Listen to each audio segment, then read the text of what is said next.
voting locations across the Houston region, giving us the latest on today's primary runoff. I'm Ernie Manouse. And I'm guest host Brandon Rottinghaus. We'll also talk with Houston Public Media politics and government reporter Andrew Schneider, who will break down key races on Election Day today. Plus, we'll chat with Houston-based actress Teresa Zimmerman about Tut's production of Beautiful, the Carole King Musical, currently running at the Hobby Center.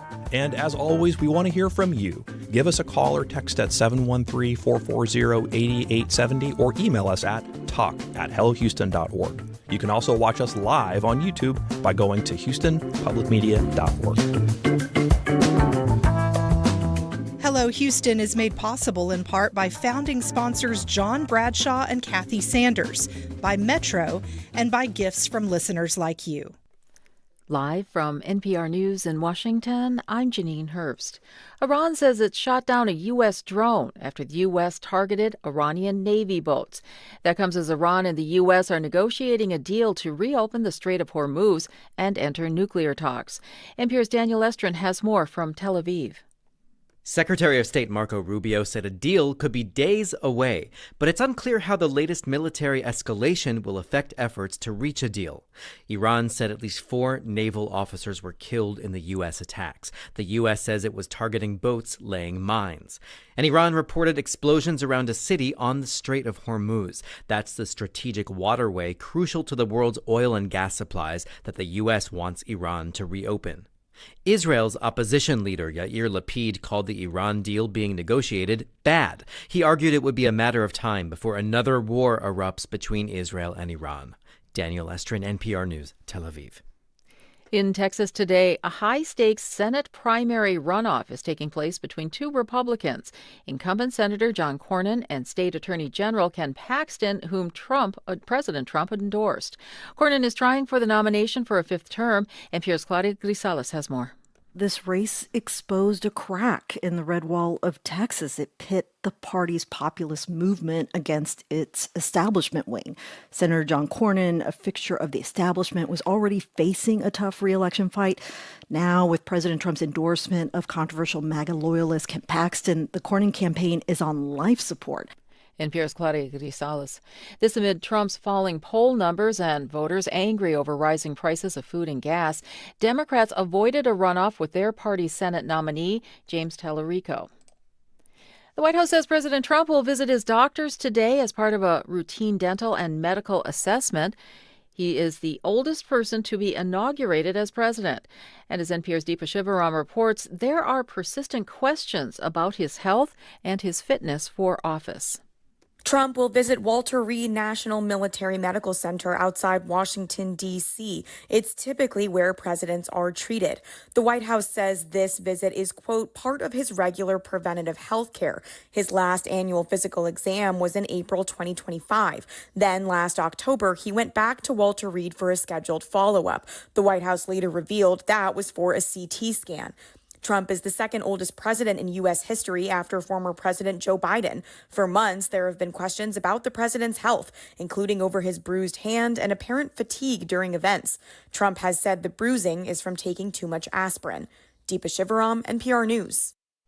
Wall Street's trading in mixed territory at this hour. The Dow is down 93, NASDAQ up 232.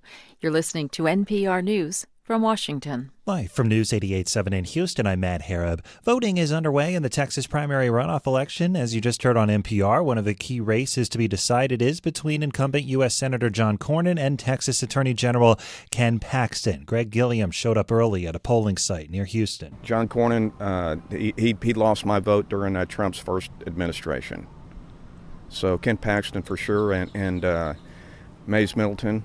All of them. Like I said, I'm here to support the Republican candidates. Let's go out live now to News 88.7's Tom Perumian. He's been at the West Gray Recreational Center all morning talking to voters on both sides of the aisle. Good morning, Tom. How has turnout been? Turnout has been slow and steady. Folks are trickling in. Folks are trickling out. They're doing their voting. And it's a stream really of young, middle-aged, and the elderly practicing their rights and responsibilities as Americans, as many Colombians did earlier this morning. They showed up to vote in an election going on in their country. Now, with this district's strong Democrat leaning, the race between Christian Menifee and Al Green for the newly redrawn 18th district is where most of the voters are expressing their opinions, and the young and alike are going for Menifee. So he is putting on a strong show here at West Gray. From the West Gray Voting Center, I'm Tom Perumian, News 88.7. All right, Tom, voting is a familiar feeling for people in that 18th congressional district. It's the fourth election since November, actually. Devin Giles was at the polls earlier today. I feel good. Doing my civic duty and trying to just consistently vote. There will also be a new Harris County judge come November. Democrats are deciding between former Houston City Council member Letitia Plummer and former Houston Mayor Anise Parker as their candidates. Stay here throughout the day. We'll have continuing election coverage for you, including coming up here on Hello Houston. That's all right here on News 88.7. Mostly cloudy skies right now, currently 84 degrees on the UH campus. Possible rain later, but those rain chances increase tomorrow. I'm Matt Harrop, News 88.7. Support for NPR comes from NPR stations. Other contributors include Progressive Insurance, where drivers can compare direct rates using Progressive's rate comparison tool. Customers can see options and rates side by side. More at progressive.com or 1-800-PROGRESSIVE.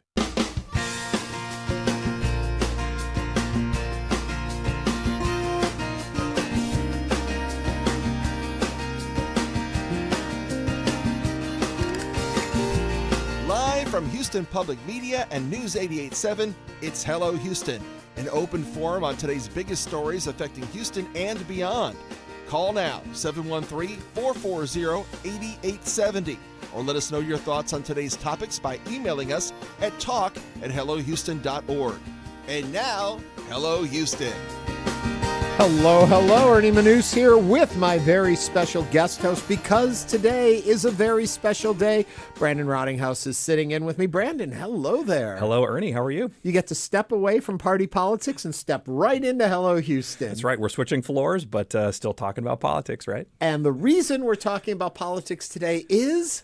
It's runoff election day. It's for us, Ernie, like FIFA meets the Super Bowl, wrapped up with your favorite cooking competition. So happy to be here. Love talking politics. And not only are we here talking politics right now across the entire Houston region and our little part of the world, we have our reporters spread out who are covering the story from all different angles, all different races. And throughout the day, not just on this show, but on our constant coverage, we will be sharing the stories of what's happening at polling locations across the area. Then tonight, starting at 8 p.m., we're going to have special coverage. Andrew Schneider is going to sit in with me, and we're going to be taking a look at the races and visiting with our reporters, and some other experts and special guests will be joining us throughout the evening to keep you updated on what's going on all around town. In just a little bit, we'll be checking in with our reporters.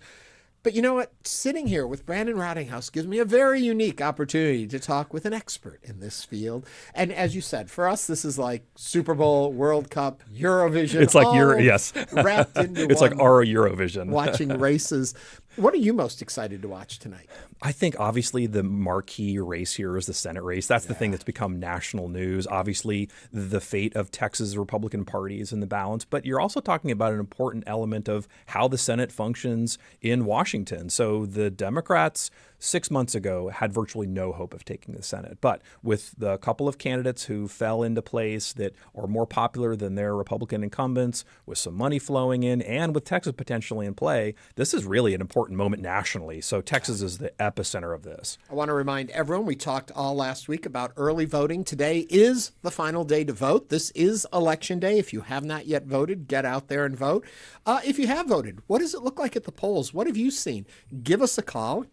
Let us know what you think, what you saw. Was it really quiet? Was it busy? Were you able to work your way through your ballot? There's not a whole lot on the ballot. Yeah. But they're very important races, and each one depends on where you live and what's going on. It could be for Texas's famed 18, which has been quite controversial over the last year and a half or so. Yeah. And now, in a rare instance, you have two incumbents now who are both representing in our area in the same party going head to head. You've got Al Green and Christian Menifee. And that's going to be an interesting. Is it time to usher in a new, fresh voice, even though he just got voted in a month and a half ago?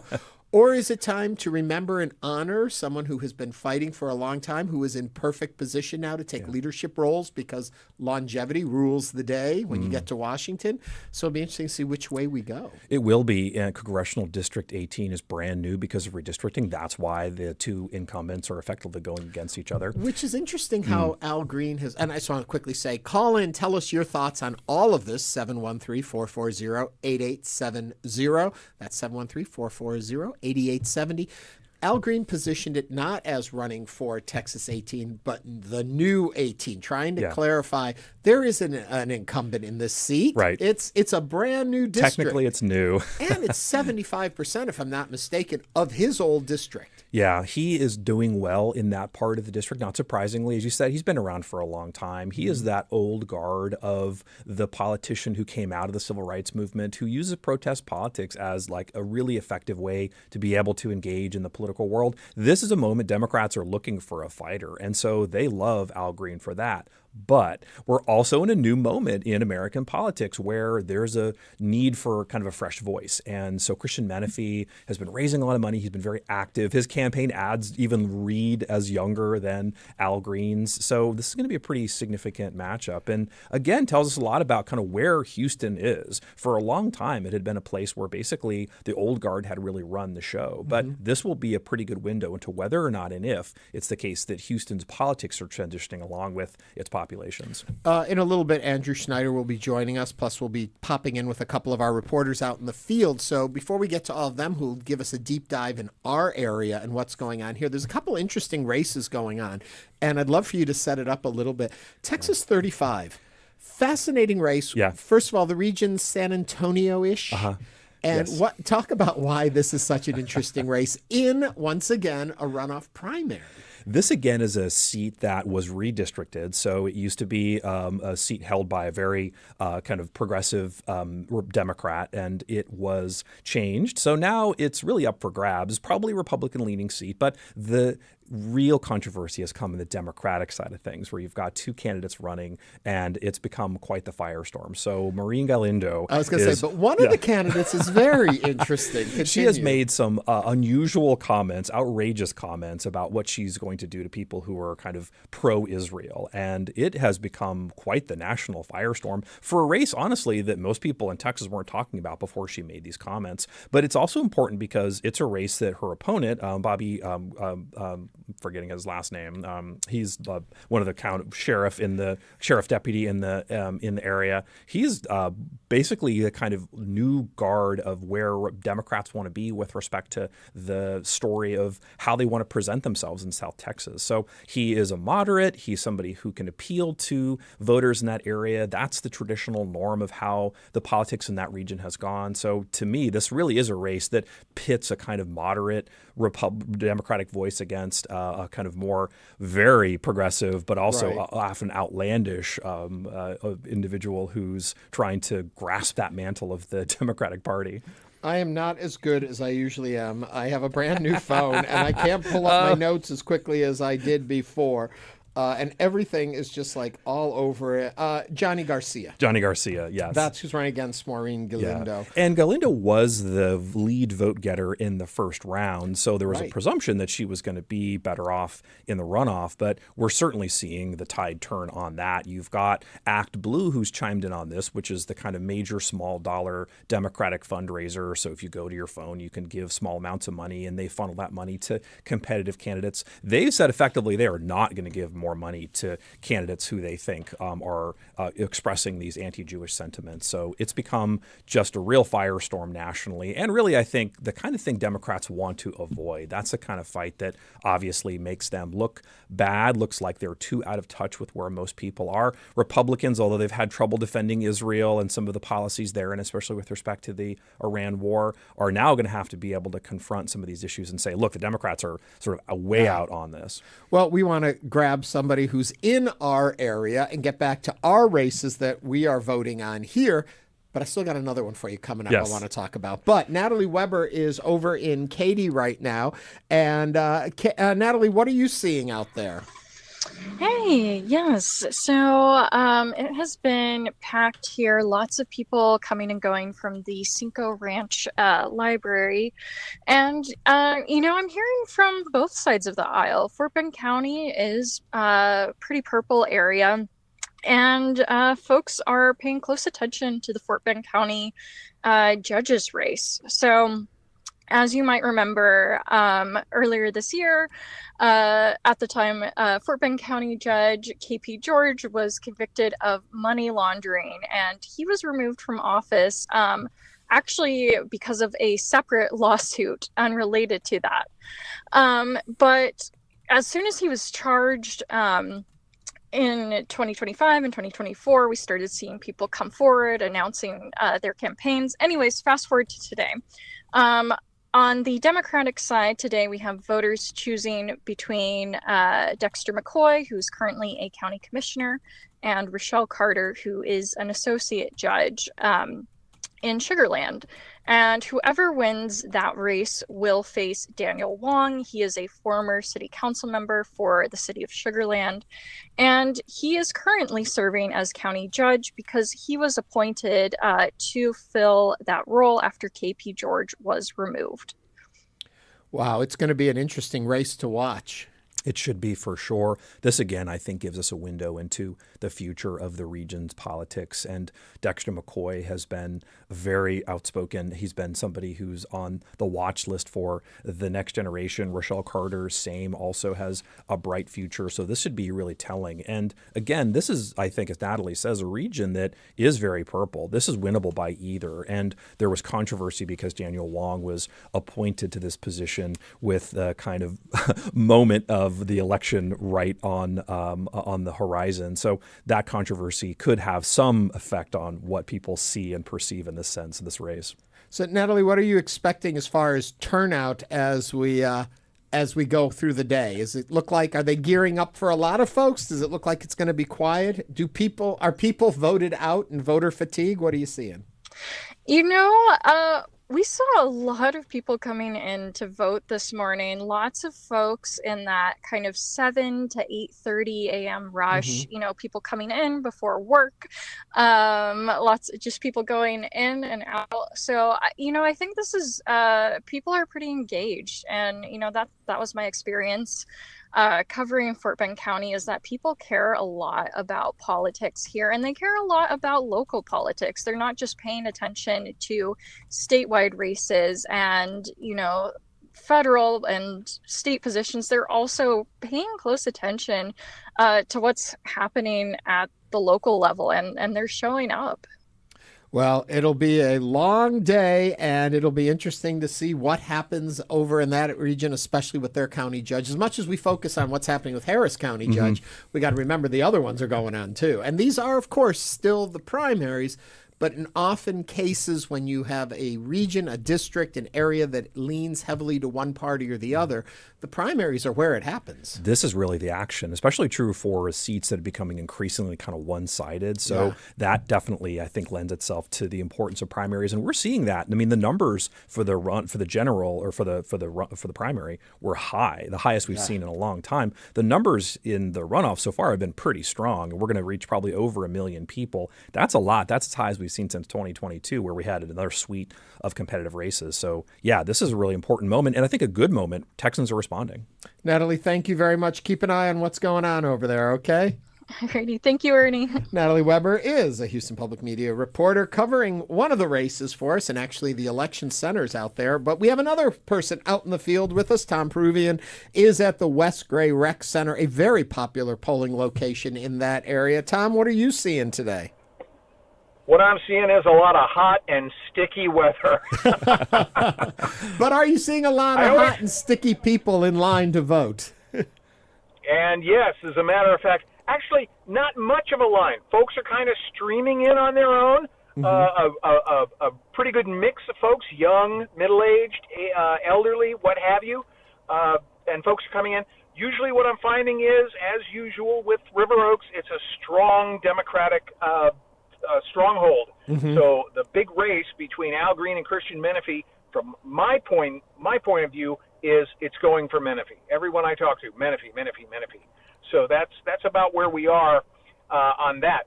As I said, folks, if you're looking to vote, now's your chance. Get out, run down, vote, and then run back out, for lunch or what have you, because this is your chance here at West Gray. I would say, though, probably in Menifee, what you're saying there, but this area was not represented by Al Green before. This was one that got hooked in as they redrew the lines, if I'm not mistaken. And therefore, I would expect probably the traditional Al Green voter is probably going to be in that 75% that was his district before, as opposed to this fresh district coming in. Or fresh part of the district. Yeah. And therein lies the race. We'll see who's gonna dominate. The other thing that's interesting to me is you talk about a steady flow of people. What also helps is that in the last primary vote, 6 weeks ago, it was a pretty long ballot. Some people are saying into the 70 pages or something. It was insane. This is a much shorter ballot, so people can move more quickly through it because there's only 6, 8, 10 races on it, right? Exactly, which gives rise to the talk about, and I got this from a couple of voters, voter fatigue. Folks are, hey, what is this? I got to go vote again? Mm-hmm. So, they're wondering what happened to every 2 to 4 years. Yeah, but that's, I think, also why Houston Public Media is putting so much behind these races in this particular election day, is to help remind people there is an election. And as we were just talking about, when you have a lot of heavily gerrymandered districts and such so that they lean a particular party, the primary is where the action's happening. By the time you get to November in a lot of these races, it's going to be a done deal. So you got to get out today to really have your voice heard. Exactly. And if you want to get your voice heard, get down to that voting center, wherever you live, in your precincts, where you need to go. Know where it is, get down there and vote. Tom, thank you very much. Keep an eye on what's going on at West Gray. You've got at least one of the more active centers, so you'll have some good stories, I'm sure, for us as the day goes on. Absolutely. Tom Peruvian, another of Houston Public Media's reporters. Sometimes you hear him sitting in the anchor seat. He's always covering our city and our region in all different ways. Anyway, there's so much going on today. A note, too, you vote in the runoff the same as you did in the primary. Yes. If you voted Democrat, you have to vote Democrat today. If you voted Republican, you have to vote Republican today. Right. If you didn't vote in the earlier primary, in the runoff, you can pick party. That's correct, yes. The party rules say you can't vote in a runoff if you voted in the primary, so you have to stay with the same party. But if you haven't voted in either primary, you can vote in the runoff. So it does open up the door for some strategic voting where Republicans who didn't vote before, Democrats who didn't vote before could potentially vote in one of the other primaries because they can game this a little bit. Now, I'll say that there's not much evidence this actually happens, although primaries would be the place where it would happen. Well, we were talking earlier today about this, and my thought on it is if you are motivated enough to do what you're saying now, you were probably someone who was motivated enough to vote in a primary. I think that's totally right. So it probably aligns. Remember, though, come November, you vote for whoever you want, any candidate. The only time we're stuck in party systems is during primaries if you get engaged in that. And those are always much different voters. We've got a lot more election coverage that's going to come today. We got a lot more to talk about in just a moment. Andrew Schneider will be joining us, our government politics reporter for Houston Public Media, breaking down some of the key races in this election. This is Hello Houston on News 88.7.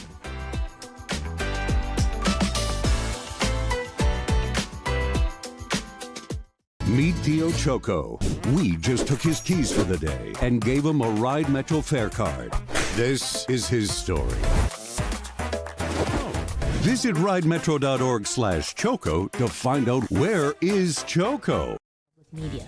We need to get to 200 new members by Friday to unlock $10,000. This is an amazing time to become a new member. Do that now at houstonpublicmedia.org/donate. Imagine if your company once had over 30 workers. Now you're one of 4 left. And the work you do is helping low-income people access HIV and AIDS treatments. Those kids needed our support. Today we are there, tomorrow we are not there. So it's still hard. I'm Juana Summers. How changes to U.S. foreign aid are landing in South Africa on All Things Considered from NPR News.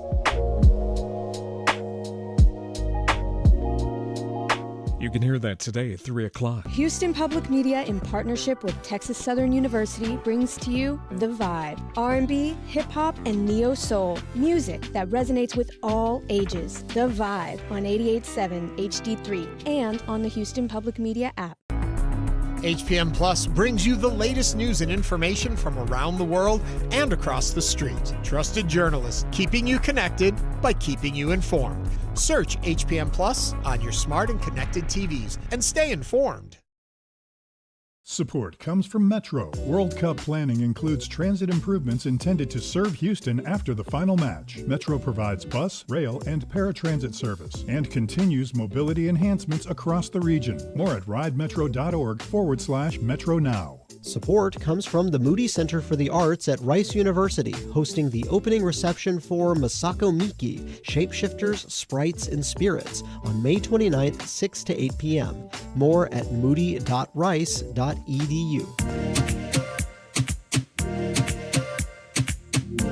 And now back to Hello Houston. To comment on today's topics, call or text 713-440-8870 or email us at talk@hellohouston.org.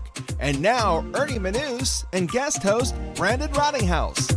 Today marks Election Day for Harris County voters, and across the state, there's lots of primary runoffs happening. Several states and local primary races are on the ballot. Several state and local primary races, I should say, including contests for county judge and Harris County district clerk. To help us through all of this, we're joined by Andrew Schneider, Houston Public Media's politics and government reporter. Andrew, not only are you here with me now, you will be with us starting at 8 o'clock tonight as we do coverage this evening, and so I'm just plugging that ahead of time. Thank you very much. But you're here now just proving you have a very full day today. You were already on Houston Matters. You've been here. You're going to be with us tonight. And then I'm going to be preparing for Up First with NPR, so I'll be getting up again at like 3 o'clock in the morning to get on the air for that. Yeah, so it's going to be a busy long 2 days. day for you. I'm going to keep an eye on you. I'm going on caffeine and painkillers today for myself. You can call the conversation, join our chat, tell us what you've noticed if you've been out voting or if you are concerned about anything in this race or set of races. Give us a call, 713-440-8870. And I couldn't question you better than I could by having Brandon Rottinghaus sitting here with me too today, filling in. We're both here. We're reversing the way it usually goes. I know, right? Me questioning him. So I'm going to start off with what I keep asking everyone. What race are you most interested in watching today, and what is it going to tell you moving forward? I have to agree with Brandon. I mean, the most interesting race by far is the Republican Senate primary runoff between Texas Attorney General Ken Paxton and longtime incumbent John Cornyn. And as far as what it's going to tell us, apart from the direction of the state Republican Party between the old guard led by Cornyn and the sort of MAGA wing to which come up with Donald Trump, it's also a question of who's going to be in charge in the Senate next year. There was an event that Senator Cornyn had in town this past week, and he was making the point that if Ken Paxton is the nominee, the party is likely going to have to spend a good deal more money to spend not just on the Texas race, but that money that would have to spend on the Texas race is money that it will not necessarily have to spend in other close races like Michigan and North Carolina. And the reason that hurts is because you usually assume a red state like Texas, you don't have to put that much effort behind, and you can save that money because there's only, even though there's so much money being spent across the board, there's only so much money. And so the parties want to put it where they think are the tougher challenges, and suddenly Texas could become a very tough challenge. Yeah, and there are a couple of other facets to that. Brandon and I were talking about this before we came on the air. John Cornyn is a prolific fundraiser, and he's been able to devote that energy not just to himself but to the party. So the question then becomes, if he's not the nominee, does he then put that same energy towards trying to help the party hold control of the Senate, or does he sit on his hands? The other aspect is that James Tallarico is no slouch as a fundraiser either. Quite amazing how well he's done for in some ways, a new voice on the national scene. Right. And so if you put him up against Ken Paxton, who has had difficulty raising funds, then it becomes an entirely new ballgame. But does he remain having a hard time raising funds? If Paxton gets the nomination, are all sins forgiven within the party and the money flows to him? Or do you think people that were Cornyn supporters are like, you know what? That's not our kind of candidate. There are a lot of sins, Ernie. Yeah, I mean, it's going to take some time to wash those away. Yeah, I mean, I did a feature that was on the air earlier this week, and a national version is going to be on NPR later today. And that really is the big question as to whether the party is going to be able to come together behind the eventual nominee. And I think there's a fair bit of polling that suggests a lot of people are going to are going to reunite behind whoever the nominee is, that it's important to them, above all else, that the Republicans hold this seat and that the Republicans hold the Senate. But there's always, that slim fragment of the voters that decide I'm going to stay home, or I'm going to cast a protest vote for is it Ted Brown, yes, the Libertarian candidate, and maybe even a few candidates a few voters that decide, the heck with this, I'm going to cross the aisle and vote for Tallarico. Most of those are people that would not have voted in the primaries, but generally vote conservative. As to what that does in terms of the money, I couldn't say. Yeah, there's internal analysis in the Republican Party that suggests that a significant number of Republicans will just simply not vote. They'll sit on their hands in November if Ken Paxton's the nominee. And you add that to the percentage of Democrats who are excited about the Tallarico race. Does this put Texas in play? Does a Ken Paxton victory today give the Democrats a chance to swoop in and take this seat? Yeah, I mean, I've been covering Texas politics now for a little over 10 years. This is as competitive a race as I've seen in the entire time that I've been covering Texas politics, and certainly to my experience just reading the history of Texas politics, which you know quite a bit better than I do, Brandon. But in terms of my own experience, I would have to go back to 2018 to see a race that was at least this competitive. Now, have to remember the last time a Democrat won statewide office in Texas was over 30 years ago. The last time they won a Senate seat in Texas was closer to 40 years ago. Well, but you know, when you talk about going back to 2018, I just saw some polling that said in 2018, the Beto O'Rourke race against Ted Cruz, O'Rourke did not have this far. He was less than Cruz all the way through polling. He was close, but he had never really gone over in polling. Where Tallarico, if he's against, and I keep getting all the names backwards, if he's up against Paxton, he has a plus above him, which is much more point-wise than even Beto had, and yet everyone was putting all their hopes on Beto winning that seat years ago. That this is a much different thing. Yeah, I mean, it's worth remembering that Cruz, whatever difficulties he had in 2018, he was still the incumbent senator, right. and that would not be the case in this instance if Paxton is the nominee. Yeah. Let me flip this question, and both of you can chime in on this one, and that has to do with when we look at Jasmine Crockett. You're talking about what Republicans will do if it's not their nominee who gets in. If you are a Paxton fan and he doesn't get in, or if you're a Cornyn fan and he doesn't get in, do you sit out? Are we going to see that with the Democratic side? If you were a Jasmine Crockett supporter, she has said support the party. She has, but she hasn't been effusive about supporting Tallarico yet. Do you expect her to come along? Does he need her to come along?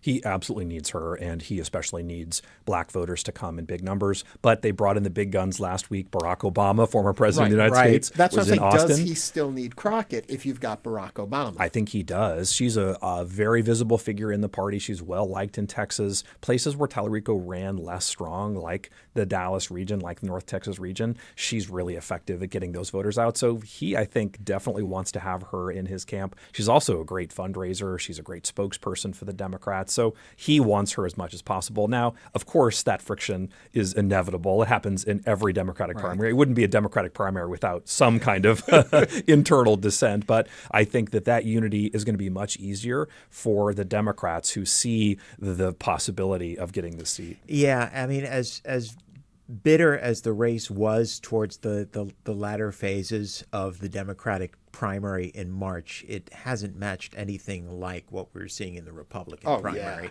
But I mean, to Brandon's point, remember they ran very different campaigns with Crockett trying to motivate people that typically sat out elections to come out and vote for her and vote in the Democratic primary, where Tallarico's argument was, I can do that, but I can also appeal to people that tend to vote independent, that consider themselves independent or tend to vote conservative. He needs every vote that he can get. I mean, it's really impossible to overstate the weight of nearly 40 years since the last time a Democrat won a Senate election in Texas. I want to remind everyone we're talking with Andrew Schneider, our politics and government reporter here at Houston Public Media, and sitting in co-hosting with me today is Brandon Rottinghaus, who is on Party Politics. So it's a very politically heavy show today, but we want to hear what you think. Give us a call. Join in on any of the topics we're discussing, any of the races, or even your experience voting today. 713-440-8870. I am fascinated to see it. I got a mailer in the mail for, I'm sure we all have had a lot of those in the mail. And this one was for the Manistee Green competition for Texas 18. Right. Endorsed by Jasmine Crockett, so heavily endorsed on this mailer, at first glance, I thought it was a mailer for Crockett. That's how much her presence I got that was as in well, it. yes. So I'm thinking, a lot of people were saying, well, she's not doing that for Tallarico. I'm thinking, she doesn't need to now. He's already got it. This race is something else. Come the fall, hopefully that's what we're going to see for her. And it's also worth remembering that Crockett endorsed Menifee in the first round as well. Right. So, this is, it's not as much of a stretch for her to come in and right. But I'm endorse hoping him we're and going to see campaign for this for Tallarico from her in the fall. Well, I mean, it certainly would be to Tallarico's benefit, yes. Right. And then Tallarico could support her if she does another run for it to take the other Senate seat. They can help each other. One hand washes the other. That's right. It's politics. I mean, this is going to be a mobilization election, not a persuasion election. So the fact that the Democrats were so badly sort of positioned in 2024, they were down in terms of turnout in urban areas. They were down in terms of turnout for young voters and black voters. This has to rebound for them if they have any chance of winning in November. And it's looking like that's happening. But again, it's going to take a lot of steps to get there. So much more mailers are on the way. The other thing I keep trying to remind everyone who listens to us and hears us, you hear all of the stuff about redistricting and what that means and getting control of the House and how they're doing this and how they're playing it. Senate still remains statewide popularity race. Right. So if you're always hearing these little adages that there are more registered Democrats in the state of Texas than there are Republicans, here's the chance for them to have their voices heard, because it doesn't matter what district you're in. It doesn't matter any of that. As long as you're in the state of Texas, it's pure popularity vote. It's not even electorates like you get for president. Right. This is probably the most Democratic race you can vote for in the state. Does that, or it's for governor also in the state? It works the same way. Yeah. Yeah, I mean, I would argue in the governor's race, the Republicans still have the stronger hand. They seem to have the stronger candidate, is how I would look at it. I don't think Democrats put out the best opportunity that they took there. I will say, Disagree with me? Well, whatever the strengths or weaknesses of Gina Hinojosa as a candidate, she simply is not as well known as Greg Abbott, and that's that's inescapable. I mean, Governor Abbott has been governor for nearly 12 years now. Before that, he was the Attorney General. He was the one who got famous, saying, "I get up in the morning, I sue President Obama, I go home," which is the model that Ken Paxton used against President Biden. But trying to get your trying to get your statewide name recognition up against something like that is a very, very heavy lift. And but look at what Tallarico did. He got name recognition pretty fast. That's true. I would say that the window for her to be able to do that to the extent that Tallarico has done has passed. Well, yeah, absolutely. And the other problem is that Tallarico's kind of sucking all the oxygen out of that, so there's not much room for other candidates. But to Andrew's point, Greg Abbott has spent the last decade building the Republican Party in Texas. The apparatus is really Abbott's apparatus. That, and he's got $90+ million to spend, so that helps a lot. 713-440-8870. What do you think of all of this? Share with us right now. Folks, pop on your headphones because we're going in. Ray is on the line from Katy. Ray, what's on your mind? I just had a hypothetical. If the Republicans vote all pro-Trump candidates in for the ballot or the vote in November, in y'all's opinion, would that be a detriment given the political poison that we're looking at in Texas and the United States? Ray, that is a great point and one that has been debated quite a bit. Andrew, your thoughts on this? I think it's really going to depend on how badly the economy is performing come November. I mean, I think a lot of people are probably going to remember paying $4, $5 for gasoline, or likely more by the time the middle of the summer comes. That is the sort of thing that sticks in people's minds. And when you make the argument that, you need to vote for me because of all the things that I'm doing for the economy, that is going to undermine you to a certain extent. I think to candidates that have been relying heavily on President Trump's support, they're going to need to find some other argument to go before the voters as to why voters should put them in than simply because President Trump endorsed me.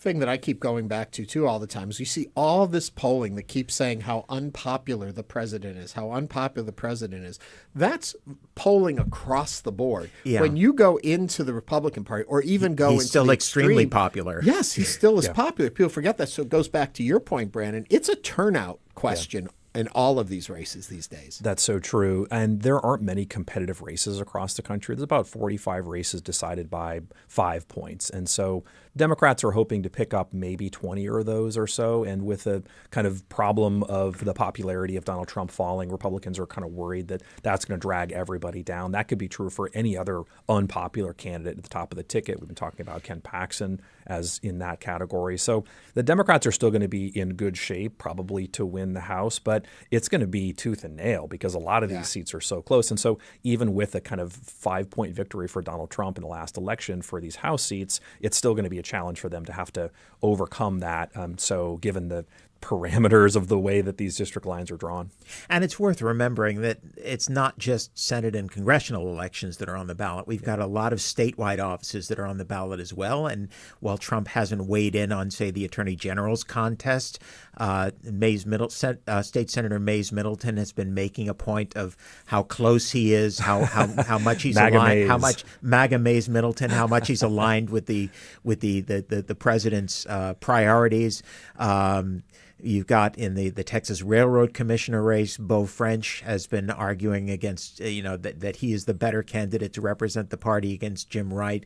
So even if President Trump hasn't weighed in on these sides, there's a definite sense of who is aligned with which wing of the party, and that could manifest itself in some very interesting ways. It also explains too, you see all these ads where so many of these Republicans are showing themselves as buddy with Trump and wanting to, in the Texas Senate race alone, you would think that they're both best friends with Donald Trump, Cornyn and Paxton, and how many times they vote with him and all of that. And for people that look at that perplexed, because like we said, but isn't the president very unpopular? Right. He's not in their camp. In the Republican side, he's still popular. So it behooves them. Yeah, and it's worth remembering that right up until President Trump endorsed Ken Paxton, he had been saying, I like both of these candidates.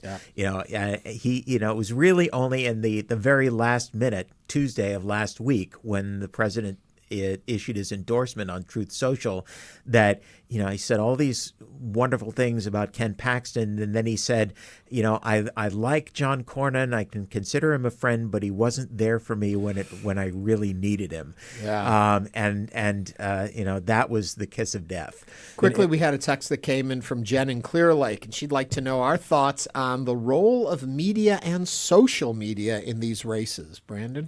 I have been really surprised about the number of influencers who have used to, talk about skincare products and, like what restaurants to go to, and are now focused on politics. So campaigns are now increasingly using these influencers to kind of get their message out, especially to younger people. That's a cohort that doesn't vote in big numbers, in part because they haven't been communicated to. Well, that's changing. So I think the social media element of this is really dynamic and something to watch. Yeah. And I mean, if you want to get a sense of what the messages of the two campaigns are, you could find it out a lot more easily by going to social media than even by waiting for the omnipresent ads to come across your TV screen.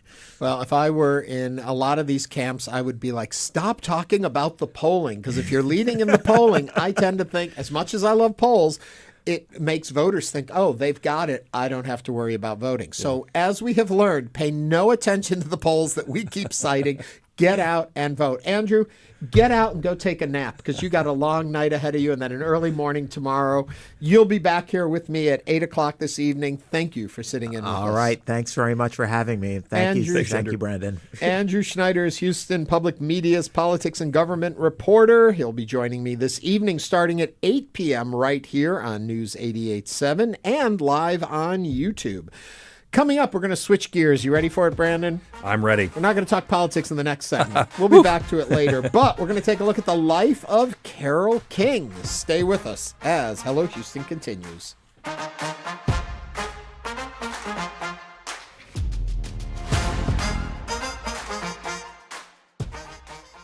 You count on Houston.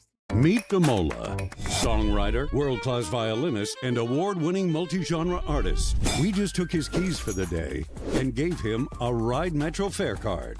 Visit ridemetro.org/Damola to learn more about his ride. It only takes a few minutes to make a big difference. Become a new member today at houstonpublicmedia.org/donate or call 888-909-0887. Our early human ancestors wouldn't know what to make of our adjustable mattresses and climate-controlled bedrooms. Well, we actually slept on beds of grass and leaves, and once in a while, people set fire to their beds because of the bugs.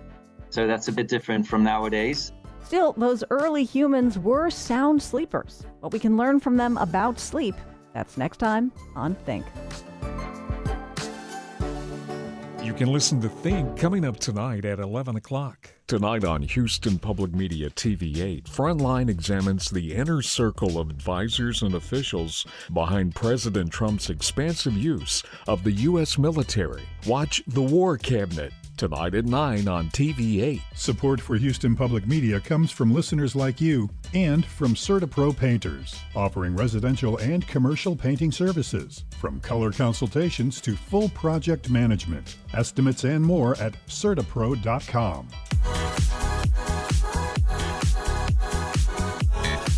And now back to Hello Houston. To comment on today's topics, call or text 713-440-8870 or email us at talk@hellohouston.org. And now, Ernie Manouse and guest host Brandon Rottinghaus. Beautiful, the Carole King Musical is a musical based on the early life and career of one of America's most successful singer-songwriters, Carole King.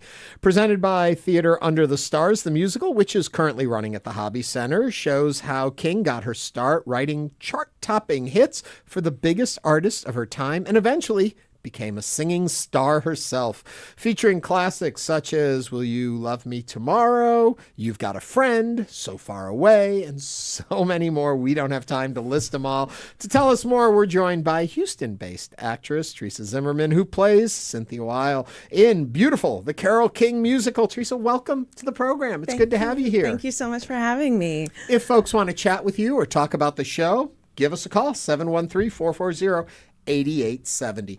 I'm going to start this off by saying I have seen the show before, and every time I think about it, before I had seen it, it's always like, what story's there? It's Carole King, you know? Right. And each time I have seen it, this is now the second, I'm just in love with the show. Mhm. It is just such a wonderful show with a great storyline, but you can't beat the music.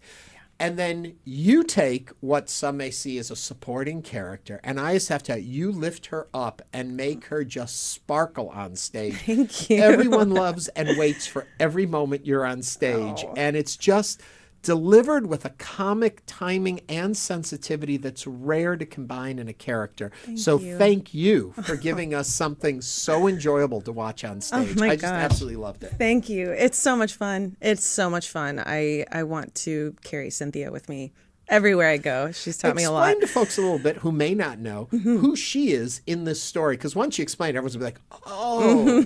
So Cynthia was a lyricist, and she worked with her husband Barry Mann, and they were friends. They were friends with Carole King and Jerry Goffin, and there was a friendly kind of competition that they would have with each other of, well, they got a number one, we got to get a number one, they got a number one, they got a hit with their babysitter, things like that. So, but it was always friendly, and so with Carole's very grounded story, just in terms of how the show works, Cynthia and Barry kind of come in, and they're a bit of a comedic relief, and then there's also a love story there as well. So it kind of makes for a perfect show. Yeah. It really is. And I remember reading the script and thinking, wow, because it's really hard to get a good script with a musical, because you kind of have to shove the story in there somehow. And then with a jukebox musical as well, you have to make the songs work for the show. But because this is a show about songwriters and what they're going through and how they create with the world that's happening around them, I think it makes perfect sense. But remind folks the songs your character and eventually your character, well, I won't give anything away, what they wrote. We wrote, oh my gosh, now I'm like blanking. I'm nervous. You've Lost That Lovin' Feelin'. Yeah. He's Sure the Boy I Love. And as much as we know Carole King as a writer and the great songs she wrote, your team wrote great songs too, and they all get to be heard in the show because these characters exist in this show. Yes. And what makes it nice is, unlike like the Cher Show or other musical biographies, they're not fitting the songs in to tell a narrative of their life with it. Yeah. They can be the songs. Yes. And other artists can sing the songs. Yes. And they can talk about what influence them to write. It has a very natural warmth to it that works. It flows. It's all about the creative process too. And so sometimes whenever we are performing these pieces, our characters are auditioning them for Donnie Kirshner, and we're at the piano and we're thinking, okay, I hope he likes this. I hope he has an artist that we can give this to. And we see that again in Act 2 with We Got to Get Out of This Place. And at first we're trying to see if the Monkees will want to sing that song, and then it's just this rock and roll anthem of the late '60s, and it's very clear that it's not for the Monkees. So, but yeah, it's really neat to do that. And I think as a theater person too, we're used to auditioning. And I remember when I went in for the audition for Cynthia, and I felt like, oh, I know what this is. She's auditioning this song. She rewrites the lyrics to Happy Days Are Here Again as kind of a pitch to be like, I can write some good lyrics. And it's so theater kid energy in that way. Yeah. You mentioned wanting to take the character with you. Yeah. What did you learn about yourself in embodying this role? Well, I'm used to doing with straight plays, it's pretty dramatic work. And it's fun to do comedy. I love to do comedy and to learn with your fellow actors too, what timing feels right. But also she's so she has a lot of agency. She's very commanding. And I want that. I want that. She's so strong and she's got strong opinions and she really sticks to her guns, and I love that about her. Yeah. So if I could just bottle that and then that in my pocket, that'd be great. Well, I was watching, thinking to myself, oftentimes you think about in sitcoms or things like that when there's a really great supporting character and you think, but they pull them out and try and give them their own show, and it never kind of works. 'Cause what they are is they're just like a seasoning on the side that makes the story. In your case, I want to know your guys' story more. I want to see the musical about the two of them. I want Me more too. of it. Yeah. And I want to be in it.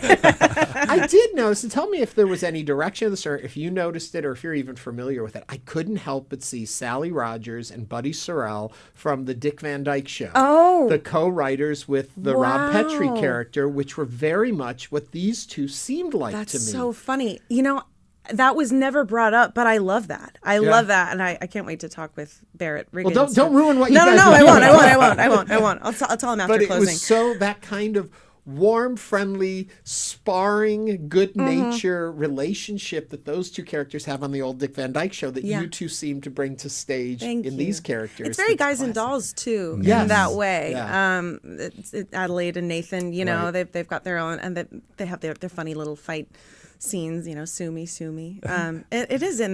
It's a good structure, right? Yeah. It really works beautifully. Okay, Thank you. so I'm curious for you, doing this show, does it change what you're looking for that you want to do next? Does it wake up something and it says, you know what, let's go this direction? Yeah. I mean, always, my mantra lately is more is more. I want to just continue to do more and more and more. And I think with, I don't even want to call it a jukebox musical, but it is a jukebox musical. Right. The way that the business is. Terms for people to understand. It's when existing music is put into a show and oftentimes themed together somehow. Probably the most successful one, Mamma Mia. Yeah, Mamma Mia. So. But so many of them become biographical shows or stories about similar characters, all shook up or something very all shook up, Jersey Boys. Yeah. But anyway, you were saying. I think the way that this industry is, when you do one, and I think with Beautiful, you know, you have some people that tend to do that show, and I would love to continue to do Beautiful in other places. You know, with expedited rehearsal processes nowadays, you want people that know how to do the show. But I mean, I'll take any job, really. I mean, I'm an actor. I'll do whatever. But I would like to do more big musicals like this. You talk about the character's competitive nature in the show. Yes. Would you want to step into the Carole King role, or can't you see that? It's funny. I was called back for both parts. Really? And and it was a lot of fun. I mean, I love it. But seeing what Keira Kennedy does every night, she works so hard. I mean, she makes it look easy, but she works so hard, and she is bashing those piano keys every night. Is she really playing? She is not, but the keys do move. Okay, so but she also can play piano, so she knows what she's doing, right? Because it looks really in sync. Yeah, no, but she can play, but I think So it would be a very different experience to step into Carole's role. But man, I would love to sing it. I think my favorite song that she sings is Beautiful at the end. It's a I want to ask you about the music. This is a really pivotal time in American political history. I know we said we're going to talk about politics, but 60s and 70s, right? She's making hits, and it's the tip of the women's movement. So how did the music that kind of is embodied in this time period kind of reflect the moment that she was writing it in? Yeah, that's a fantastic question. And I've been thinking about this a lot too. So an example, and this is from Cynthia and Barry's perspective. An example would be on Broadway, right? So at first they they wrote it, and it was supposed to be a bit jazzier, more like Gershwin, and they wrote it for a girl that wanted to go to a big city and make it, and then I think Phil Spector said, well, let's see if the Drifters will do it, and they bring it to the Drifters, and they're like, well, this isn't going to work. This is not, we exist in this country as we are Black men. This whole story that you're trying to sell with this song is not going to work for us. So they changed the words around, and they changed the sound of it, and it was about, and there's a really great actually interview that I was listening to with Barry and Cynthia. They changed it to reflect how a Black man exists in the world, at home, and then out in America during the day, and how different that is. So what Barry and Cynthia did was they really wanted to write music that reflected the current times. I'm going to have to pause you right there because Absolutely. the music's playing and we are out of time. Oh, no! Come back anytime to join us and chit-chat with whatever you're doing. Always a thrill to have you here. Thank you so much for having me. Y'all have a great day. Houston-based actress Teresa Zimmerman is playing Cynthia Weil in the Tuts production of Beautiful, the Carole King musical. Beautiful is currently running at the Hobby Center through May 31st. For more information, visit tuts.org. Coming up, more politics, more discussing of the headlines, and Ed Hers will be here from the University of Houston to talk about what's going on in the energy market and with Iran. All that's coming up in the second hour of Hello Houston. Stay tuned. There's more Hello Houston on the way. For the latest in local news, subscribe to the Hello Houston daily newsletter at houstonpublicmedia.org. Hello Houston is a production of Houston Public Media. The opinions expressed by the guests of this program are solely their own and do not represent the views of management, staff, or underwriters of Houston Public Media. This is News 88.7. Your NPR station, KUHF Houston, News 88.7, a service of the University of Houston. Just ahead on this hour of Hello Houston, the race between John Cornyn and Ken Paxton is among the number of races that will be decided today. We'll share our thoughts on these races and more of today's top headlines. I'm Ernie Manouse. And I'm guest host Brandon Rottinghaus. We'll also talk with University of Houston Energy Fellow Ed Hers about the latest developments in the Iran war. He'll give us his perspective on the global energy picture and what it can mean for Texas. Plus, we'll also learn about the Houston Museum of Natural Sciences' new special exhibition, Clickbait, a digital obsession. Also, we want to hear from you. Give us a call or text at 713-440-8870 or email us at talk@hellohouston.org. You can also watch us live on YouTube by going to houstonpublicmedia.org. Hello Houston is made possible in part by founding sponsors John Bradshaw and Kathy Sanders, by Metro, and by gifts from listeners like you. Live from NPR News in Washington, I'm Janine Herbst. Secretary of State Marco Rubio has announced plans for expanded maritime surveillance in the Indo-Pacific. It comes amid China's increased presence in the region, as NPR's Omkar Kandekar reports. Rubio says the U.S. has agreed to share maritime surveillance data across the Indo-Pacific region with India, Japan, and Australia. He suggested the Quad security cooperation was prompted by fallout from Iran's closure of the Strait of Hormuz. Speaking to journalists in India, Rubio said that 60% of global trade passes through the Indo-Pacific, and current events remind us of what can happen when maritime security is impeded. China's foreign ministry spokesperson said that cooperation between countries should contribute to regional peace and not target any third party. Omkar Khandekar, NPR News, New Delhi. Russia launched more than 100 drones and 2 ballistic missiles at Ukraine overnight. This after Moscow warned foreign citizens and diplomats yesterday to leave Kyiv, citing its planned strikes on the Ukrainian capital. But despite the threats, the EU and other delegations say they will stay put. NPR's Joanna Kakissis has more. Putin says Russia is retaliating for a drone strike the Russians say killed more than 20 people, many of them teenagers, at a college in Russian-occupied eastern Ukraine. Ukraine denies targeting the school and says it hit a Russian elite drone unit nearby. But the Kremlin is also really agitated by Ukraine's use of long-range drones to target the lifeblood of the Russian economy, which is oil. Ukraine has struck Russian oil refineries and depots as well as ports. NPR's Joanna Kakissis reporting.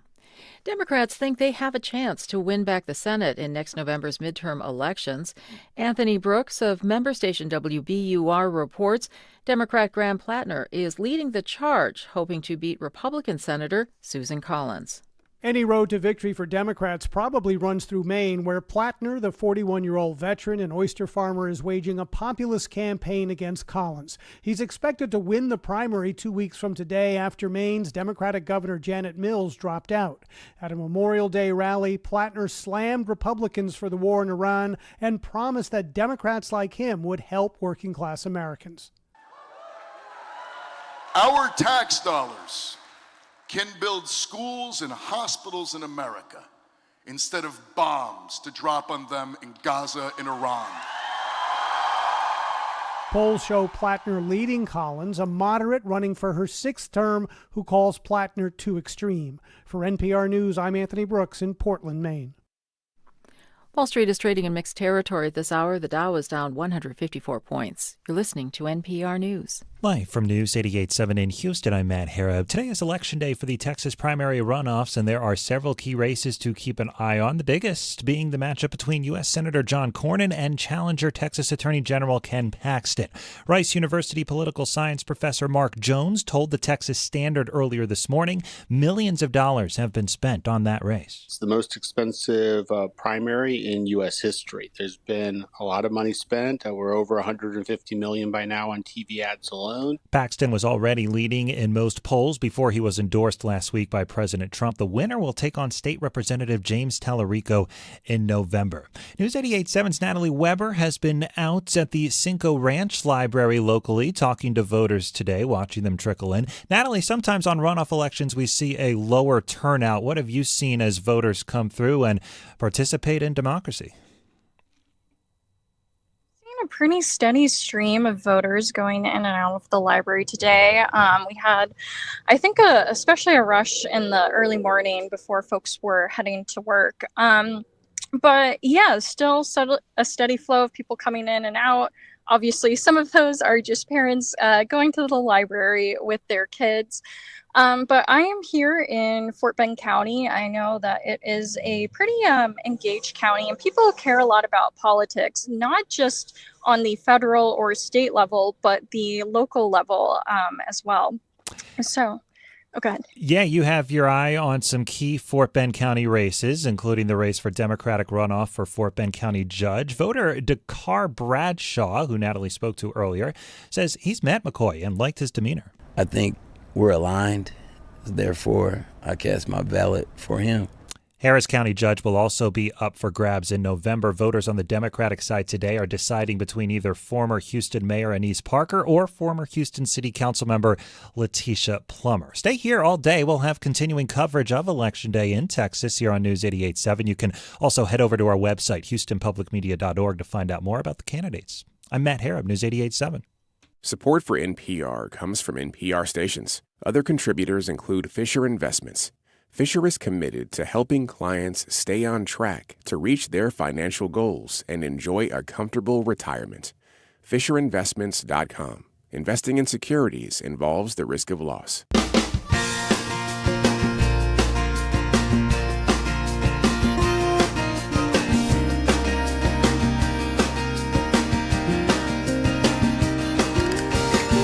Live from Houston Public Media and News 88.7, it's Hello Houston, an open forum on today's biggest stories affecting Houston and beyond. Call now, 713-440-8870, or let us know your thoughts on today's topics by emailing us at talk@hellohouston.org. And now, Hello Houston with Ernie Manouse. And we are back again. With me sitting in today is Brandon Rottinghaus, who you may know from Party Politics right here at the station, political science professor, the man who knows it all when it comes to politics. So I'm lucky to have you as a co-host today because today is... We are in an amazing runoff. The election day is here. Primary election runoff day. If you haven't voted yet, if you didn't vote in the early voting and you didn't vote this morning, get out there and vote. It's important your voice is heard. A lot of important races. Depending where you are in the city or in the county, it's different races that you have. Where you are throughout the state, different races are available to you. One that's on everybody's ballot, though, is for state senate. If you are voting as a Republican, if you're voting as a Democrat, you already picked your candidate. That's why you don't see it.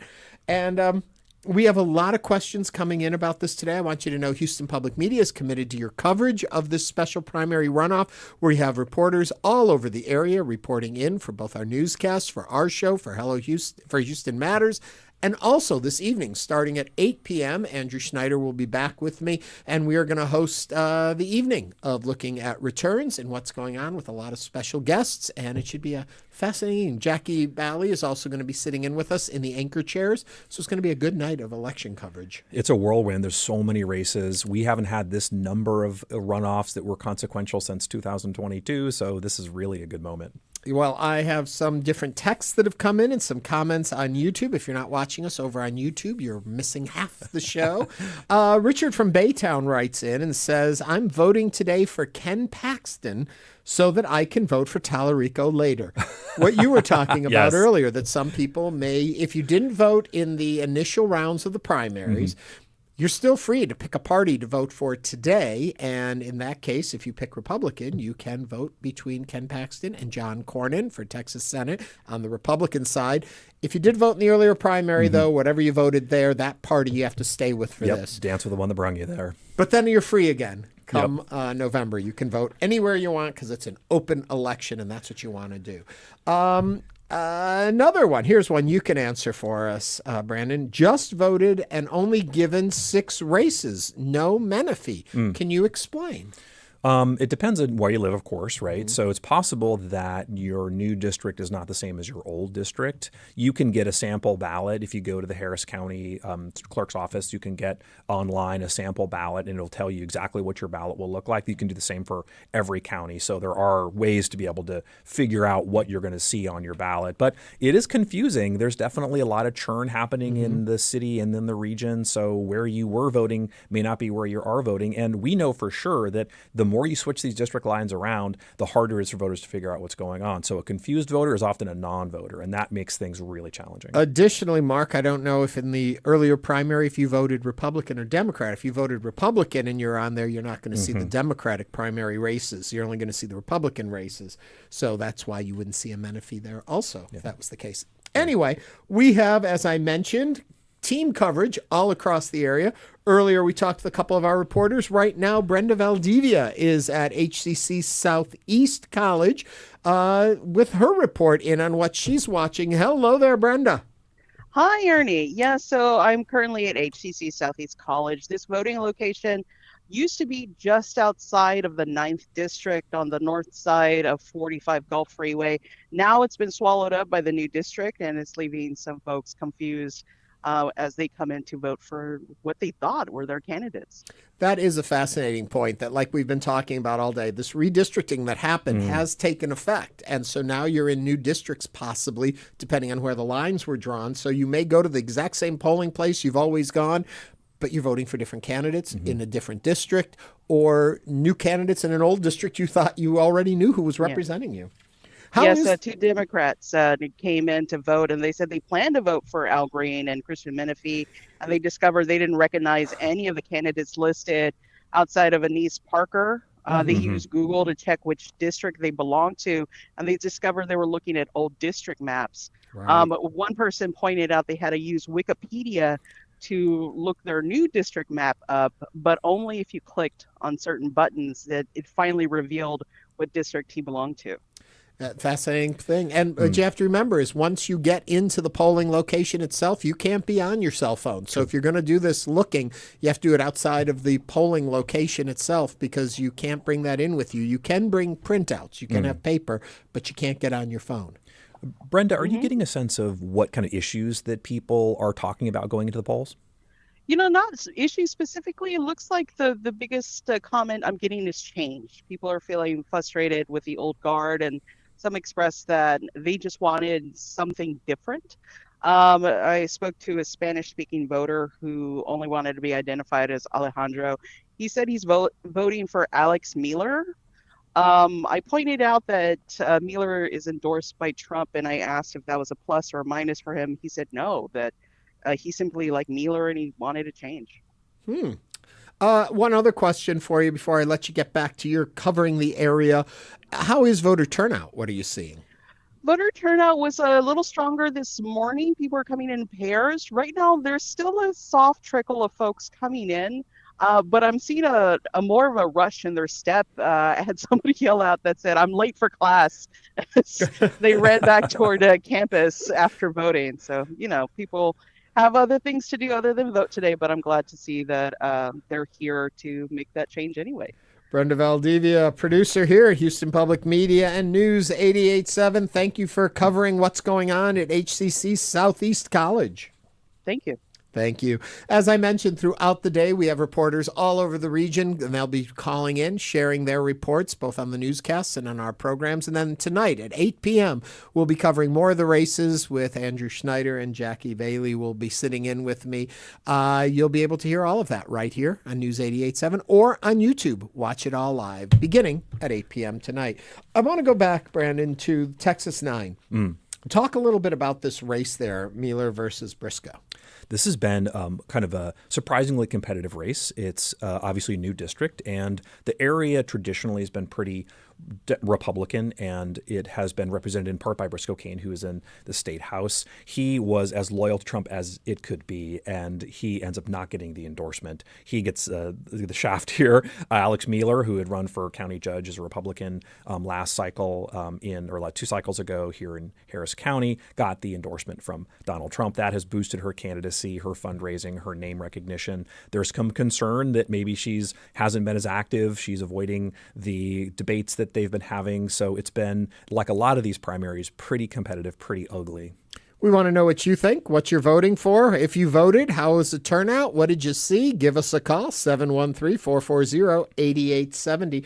I don't want to quite leave this yet. Briscoe Cain, so what did he do to fall afoul of the president then? Really nothing. The president likes to pick winners, and it was looking like Mueller was going to win. So I think, like a lot of these other moments, the president wants to back somebody who he then wants to make the case that he was the reason that person won. So in some ways, it's just as simple as that. But Briscoe Cain was one of the architects of the redistricting efforts. He's been a stalwart Republican, and he was the logical choice on paper. But sometimes the paper doesn't always translate to the politics. You bring up a good point, and I'm curious your thoughts on this. We think often that the president's endorsement gets you in. Yeah. And that's why all these Republican candidates are fighting so hard to get his stamp of approval.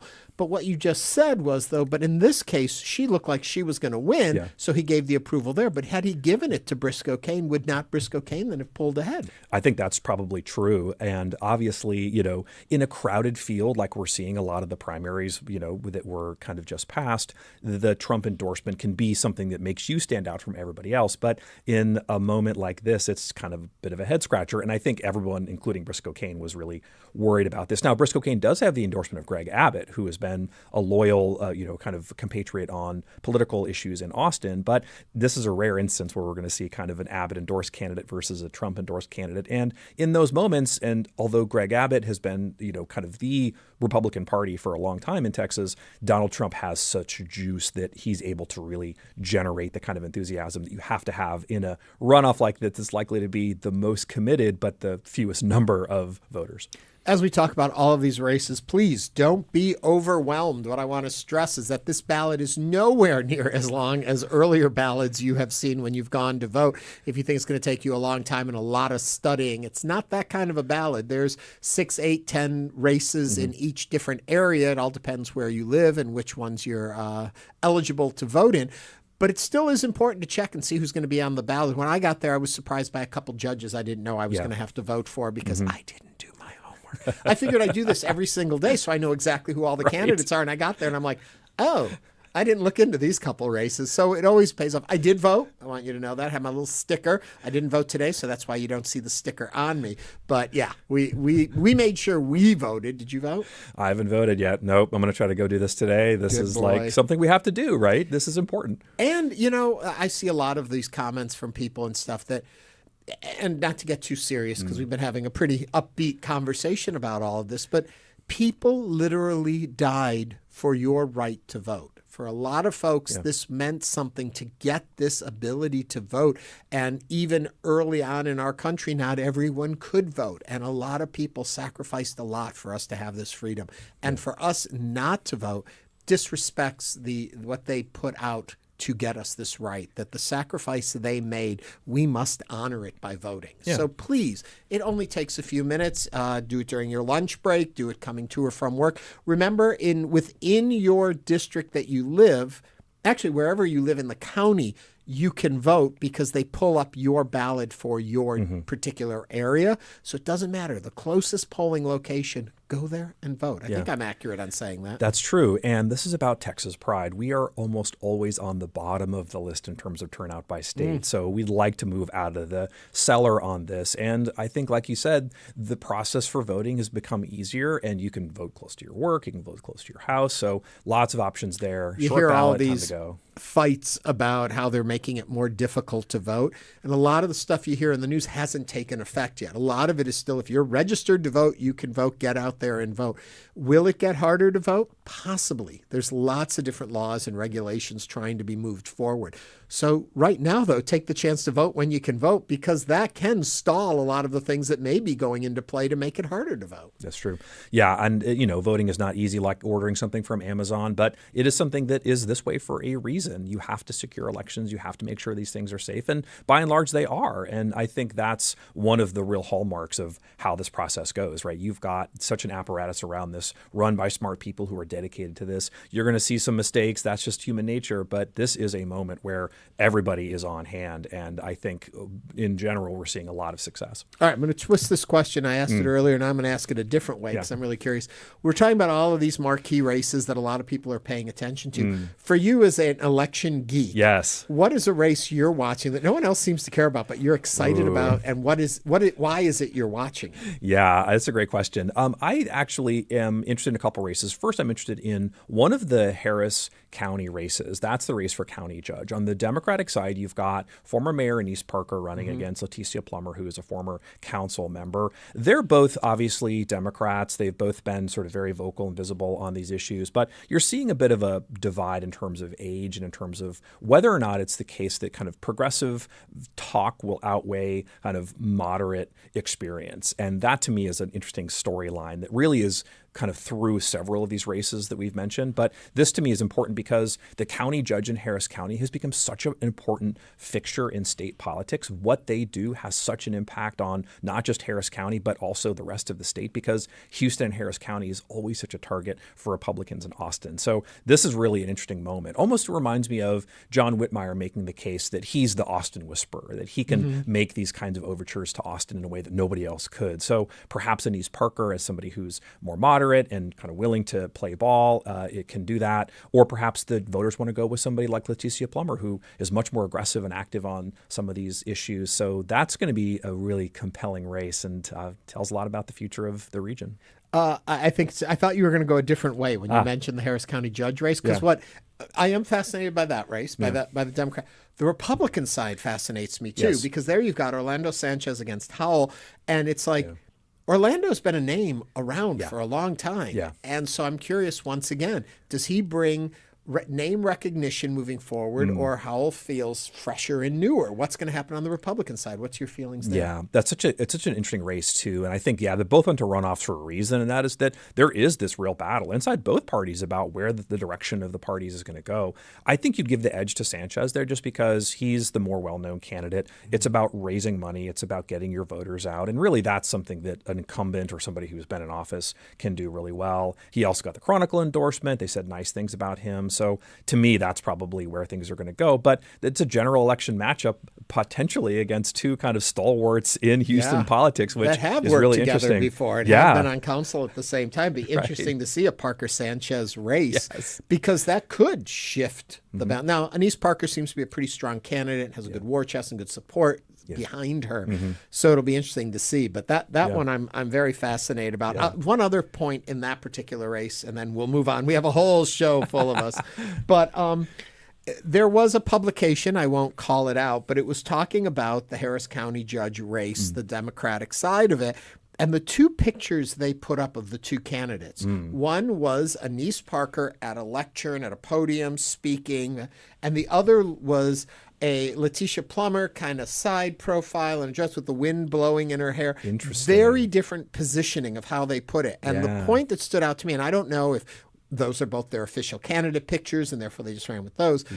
But it's that next layer of when we see political coverage, how you position it. No matter what you say in the text, in those two pictures, were you implying to the readers, she's a more serious candidate than she is? Or are you saying she's more with it and current and moving, the other one's old guard, boring? You know, I mean, totally. But the imagery they put out there fascinates me. Yeah, that I think speaks 1,000 words, right? Like that's the whole point of how you visually represent people, and it matters, right? That is really a big factor in how people process. Ask Richard Nixon about image and running for office. Totally. And all the negative ads you see, all the bad things from, you know, the black and white images of candidates doing something silly or having a, you know, dumb look on their face. These are all things that campaigns use against their opponents. So this is definitely a thing. We have a lot more to talk about. We'll be talking about it throughout this hour, but also coming up, don't forget our election coverage at 8 p.m. tonight right here on News 88.7, also live on YouTube, where we'll be looking at the results as they start coming in on this very important runoff election day.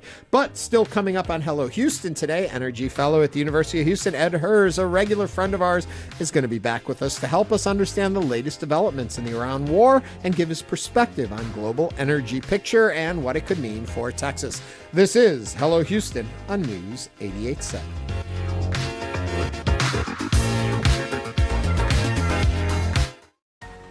We know you value Houston Public Media. That's why you're watching right now. So take the next step and become a new member of the station you rely on. Every gift makes a difference. And what matters most right now is supporting the station that brings you the news and information you rely on. It only takes a minute to make a big difference. So join as a new member today at houstonpublicmedia.org/donate or call 800-364-8300. HPM Plus brings you the latest news and information from around the world and across the street. Trusted journalists delivering facts, fairness, and perspective. Keeping you connected by keeping you informed. PBS NewsHour, Frontline, and documentaries that provide a voice to the voiceless. Stream live, engage on demand, and enjoy past seasons through PBS Passport. Search HPM Plus on your smart and connected TVs and stay informed. Trustworthy news is why you tune in every day. Become a new member by Friday, and you'll help us unlock $10,000. That goes right back into this station that you rely on. You can do that at houstonpublicmedia.org/donate.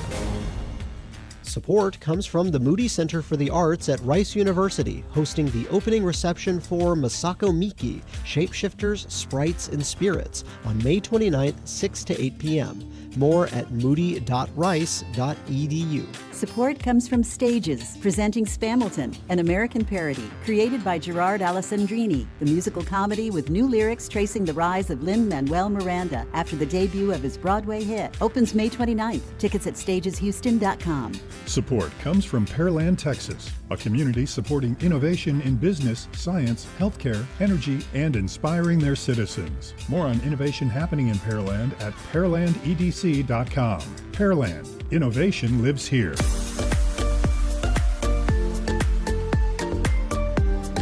And now back to Hello Houston. To comment on today's topics, call or text 713-440-8870 or email us at talk@hellohouston.org.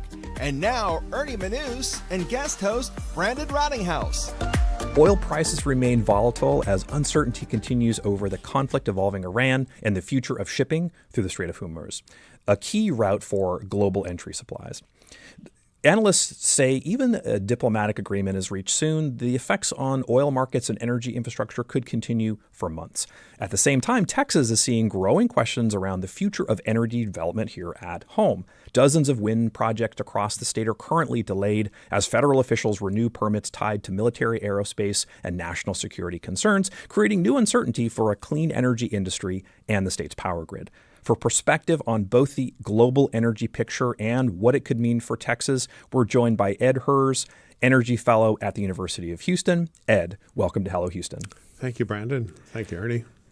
If you'd like to join the conversation, call or text at 713-440-8870.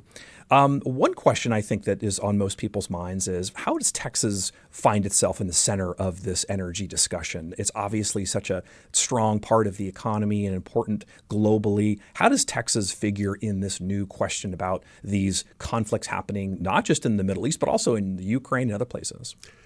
You know, it's not a new question, but it's an answer that has shown up. We've known for years that the Strait of Hormuz was the bottleneck for the global oil markets. And any impact there ripples across the entire network of oil producers. It just takes a little time here and there. For 50 years, Iran has been threatening to blockade the Strait of Hormuz if it was attacked. And by gum, that's what happened. So nobody can be surprised by this. We've written papers on this, lectured with the Naval Staff College, talked to the lieutenant commander in the Saudi Navy. He said, that's what my cousin, the CEO of Saudi Aramco, says. This is a real problem. And so we've lost globally about 10 million barrels a day of crude oil and refined product. The Saudis are able to get about 7 million out through a pipeline to the west. UAE is getting a little bit out. But Kuwait, Iraq, Bahrain, they are offline. Kuwait's production, they're concerned about it coming back up online. The issues with Qatar, 20% of the global LNG market is offline. And Qatar's installations have been severely damaged. So they won't be back to 100% if peace breaks out tomorrow. They say it's 3 to 5 years to rebuild their infrastructure. And then let's add in Ukraine taking out some of the Russian export facilities. The reason the price of oil has actually been very, very moderate, and I'm saying $91, $92, $94 a barrel, whatever it's been this morning. And that's roughly a $15 swing up and down over the last few weeks. Has been China has cut back on its imports. China still produces the same amount of oil that they did in 1995, so about 4.5 million barrels a day. They need about 15 million barrels a day for consumption. They made a big move towards EVs, and they had a huge strategic petroleum stockpile, which they've been existing on. The other nations in Southeast Asia have been really troubled by this because they don't have the access to the oil. We've been shipping oil to Asia. Exxon chartered a couple of tankers the second week to start sending product over. But the price has moderated because of the release by the International Energy Agency of up to 400 million barrels of oil. The U.S. has contributed 172. We're probably a third of the way through that release right now, and that's kept prices down. But still, today the July contract is trading about $94 a barrel. This will be oil that's delivered in July. It won't become gasoline until August or September at the latest. It won't reach the pumps until late August or September. I mean, we're still going to be paying high prices at the pump all the way through the election. Yeah. Let me ask a couple questions here that came up what you were saying. First of all, I'm just curious, do you know how many barrels of oil does the world use in a day? So that we have some understanding of when you say how much is coming out of places. So pre-war, about 106 million barrels a day. Of that, the United States was producing 13.5 to 14 million barrels a day, including some very light ends, which sometimes get classified as natural gas liquids. Texas, about 4 million barrels a day. When we include all of the Permian, which extends over to New Mexico, roughly 5 million barrels a day. This is the light oil. This was already going to Asia because we've got more than enough light oil from the other shale plays to feed the refineries that are optimized for that. Now, in 2025, the U.S. imported on average 6.2 million barrels a day. Typically heavier crudes that match up well with the refineries that were built 50, 60 years ago when we imported the vast majority of our crude oil. Prior to the shale boom with the hydraulic fracturing taking effect, our maximum production was about 5 million barrels a day. Let's go back to, say, 2007, 2008. And we imported 13 million barrels a day. So globally, so you're saying 106 million. 106 million. U.S., what do they use a day? We use about 18 to 20 million barrels a day. Okay, just to put stuff in perspective. Right, and we import about 4 plus million barrels a day from Canada, a little bit from Mexico, not as much as we used to.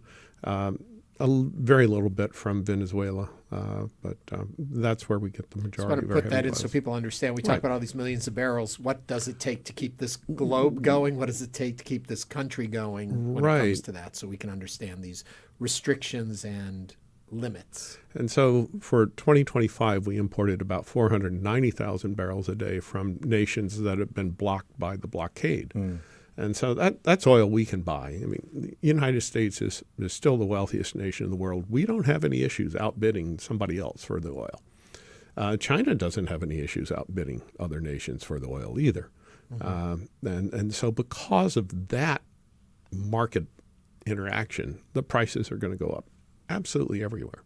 You know, Brandon and I have taught energy traders, and you know, they're not a very religious sort. If they can make an extra 5 cents a gallon, they're going to do that.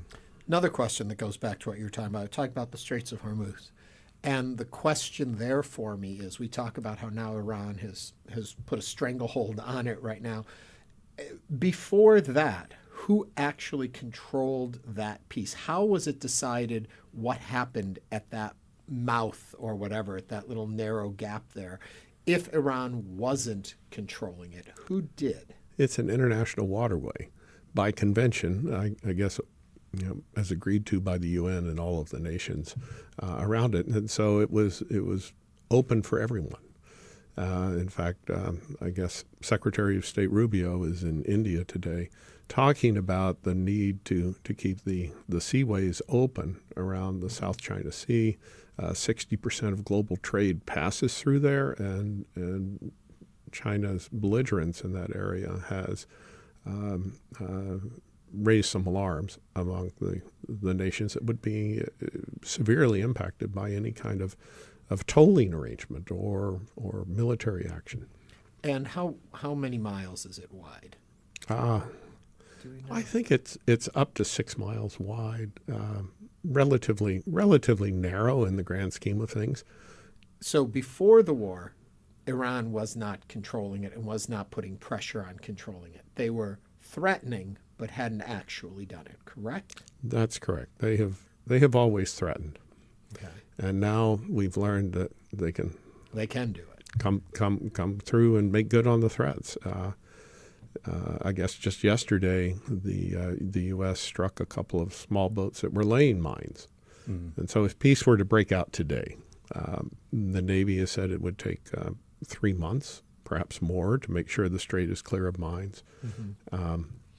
That's a blockade in effect.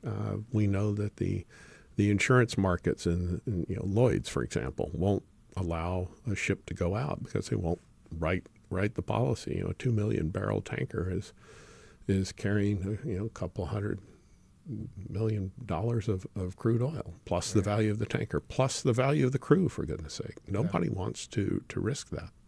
Okay, now one other area, and then then we can move on. But when we come to the negotiations, and we're hearing about different plans, different deals, the president sends out his missives on his Truth Social, things like that.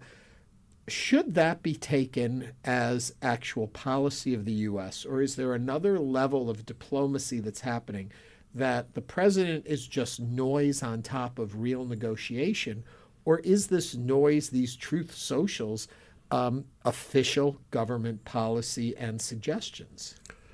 I think we have to take it as official government policy. It's coming from the president. Now, we don't know what the state of the negotiations are. We don't know who the negotiating team is. We also know that there are 3 factions within Iran that have perhaps different goals. We don't know how this is working out. It's all behind a curtain of obfuscation, and we can see that with the volatility, first of all, in the stock market, the volatility in the oil prices. No one's quite sure. That takes me to the volatility in the markets. People that are, as far as I can tell, and I know very little about this world, but people are investing or pulling back investment by what these missives from the president say often. But do you get to a point where, because they go one way, then to the other way, they flip back and forth, does there come a point where business no longer pays attention to that and watches what's happening elsewhere? Or will this always can things change on a dime depending on what the president puts in a Truth Social, even if the next day it's the total opposite story? Mm-hmm. So the businesses, especially the oil business in Texas, is taking a long view on this. We're not seeing a lot of rigs deployed to the fields. I mean, the president has always been about low oil prices, and last year it was terrible for the oil patch. Laid down a lot of rigs. Thousands of people were laid off. And if you look out at the longer horizon, so for the last 15 years, the oil patch has been the worst performing sector in the S&P 500. It's just not a good investment except for, well, in a time of war. And so these oil and gas folks are taking a long view. And representative of this, we can see that, say, for example, ExxonMobil, one of the most conservatively managed companies in the patch, engaged in swaps. And so they've missed out on a lot of this increased price of crude oil because when the president took office, the price of oil was roughly $80 a barrel, $70 a barrel. They engaged in swaps. So when the price of oil went to 56, they did well because their counterparties paid off. But when it went over 100, they were making the payments.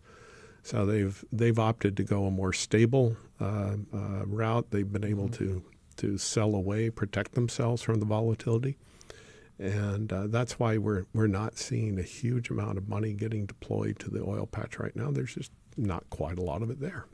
Well, we're waist deep in politics today since it's the election day. And I want to ask you a question that's really about kind of Donald Trump's future on this point. Obviously, the fact that the economy is not doing well is a political problem for him. But there are some solutions he could engage in, and as well as sort of this in Texas, and that is reducing or eliminating or pausing the gas tax. That's something that they've toyed with. Congress pushed back on it in Texas. Some of the members of the Republican Party were calling on Greg Abbott to push for that. He chose not to. What is the impact of the kind of political story of the gas tax and whether or not you think it would have an impact on the full budgets, but also just the kind of politics of this energy crisis? Yeah, we've actually relieved the consumers of the gas tax in the past, spikes. It's not going to do that much. The only thing it really does is it starves the highway departments of funds that are needed. And right now it costs a lot more to rebuild the highways. The tariff war has increased the cost of steel. Some of the components for making concrete have gone up in price. The workforce, because of the higher level of ICE enforcement, has been damaged across Texas, not just in the farm area where Commissioner Miller and Texas Monthly pointed out we're 153,000 workers short, but everywhere. Commercial builders are having a hard time getting buildings completed. You're not seeing the housing market respond very well. Across the rest of the economy, everything is really very soft. And the president and Congress, they don't have many degrees of freedom for boosting the economy right now. We bumped over $1 trillion in deficit spending, additional debt to our national MasterCard, if you will, in the first 5 months of the fiscal year. We are in a situation where the national debt is being downgraded by ratings agencies. Hedge funds are now openly speculating on a restructuring of U.S. debt. This is something that was really unimaginable just 5-6 years ago. Keep in mind, we've gone from a situation where President Bush won, raised taxes, which of course contributed to his defeat, but gave the benefit of a balanced budget to his successor, President Clinton. And ever since we've had, beginning with George W. Bush, forward, we've been deficit spending like there's no tomorrow. We now have more debt outstanding than our national GDP. And some of the pundits on Wall Street say, well, that's not bad. Greece is worse. Guys, Greece, had to restructure its debt. Mexico had to restructure its debt. These are not things you take lightly when the U.S. dollar is the reserve currency across the global markets. The stock market is up because of the Magnificent Seven, all of the AI stocks. You step back and you think for a moment, if AI lives up to its promise, how many are there going to be? these data centers that are booming. Some of them have already gone bust. Former Governor Rick Perry's Fermi system that went public for a couple of billion in valuation never has gotten off the ground, is embroiled in lawsuits, and nothing's going to get built up there. All sorts of issues on the electricity side, the energy side, and students are having a hard time getting employment. So if we're not building the workforce from the bottom up, we've got some real challenges in the next 4 or 5 years. Doesn't matter who's president. Is this a moment to innovate where you might see companies investing in alternative energy sources because this crisis exists? I remember Jimmy Carter putting solar panels on the roof of the White House in response to the OPEC oil crisis of the day, and things aren't that bad, but there's still a sense that there has to be some transition to the new energy future. Are we at that moment? We're doing it, and I was in DOE particular point in time. I've worked big oil. I've worked new electricity, independent power producers. We're at that point, and Texas is leading the way. We have got the largest wind and solar installs, if you will, utility scale across the United States, well beyond what California has. I think we're up to 18 gigawatts now of installed batteries. The state had grown from $1.25 trillion in GDP in 2010 to $1.99 trillion in 2021. But the portfolio of power plants had not grown at all. The coal power plants we're operating with today, some of them are 75 years old, they break. But the economics, the model that this state chose, which is actually an old-style Soviet model of having the state actually manage the grid. This is not NRG managing the grid or Vistra or Centerpoint. The electricity is brought in by the state, and you and I buy from a retailer, but that's a separate market than the wholesale market that we run by every day, and that's how these utilities generators make a living. So if we were to pull up on the ERCOT.com website right now, we would see more than half of the electricity being generated by solar and wind. A little bit by gas. I think our 4 nukes are all operating right now. One had been offline for a while for refueling.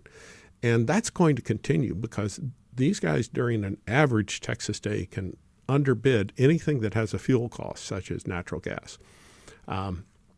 If you look at it going forward, there's a 1.3 gigawatt solar farm north of Dallas that's across 18,000 acres. It's going to have 12 full-time employees when it's fully commissioned, 6 of whom are going to be shepherds.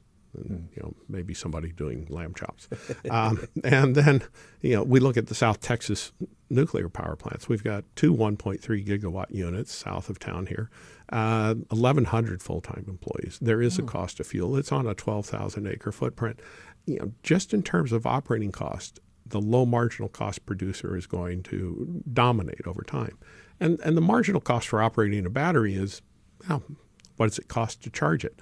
And when we have a lot of electricity available, as we do during the days here, the price actually will go negative.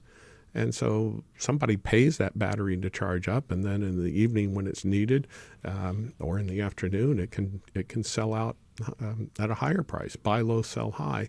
And you really don't need people for that either. Fascinating. Always interesting to talk with you about all this. I got a million more questions, so you'll have to come back. How does that sound? I'll be back. Ed Hers, Energy Fellow at the University of Houston, always a welcome guest on the program here, and helps us understand the world that can get so crazy at times. Thanks for coming in, Ed. Thank you. Coming up, a new exhibit at the Museum of Natural Science. Stay with us as Hello Houston continues.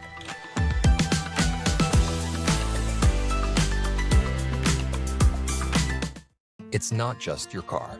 It's the one that brought your kids home from school, took you cross-country, held memories, laughter, even a few breakdowns.